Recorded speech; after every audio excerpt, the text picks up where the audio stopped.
আমাদের তানভীর এখন মাঠে ঘামাচ্ছে, ঘামাচ্ছে দেখতে দাদা ধরি এই দেখো এই দেখো ঘোড়াছুটির মাঠ। দাদা তোর মুখে কাছে তোর মুখটা দেখ। আরে না এই রে, এই তো আমাদের তানভীর দেখো মাঠে ঘাঁটছে দেখতে।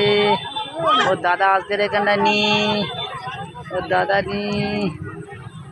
তানভীর ঘোড়াছুটির মাঠে ঘোড়া ছুটছে, তানভীর দেখবে। এই দেখো বাবা, তার হাঁস হয়ে গেল, হাঁস ওই ঘোড়া ছুটে আসবে। ওই আসতেছে মণি ছুটছে, ঘোড়া ছুটছে, দেখ আমি দেখতে পাচ্ছি। ঘোড়া ছোটে নে সে কি না, ঘোড়া এবার ছুটবে, দেখ ঘোড়া ছুটবে দেখ।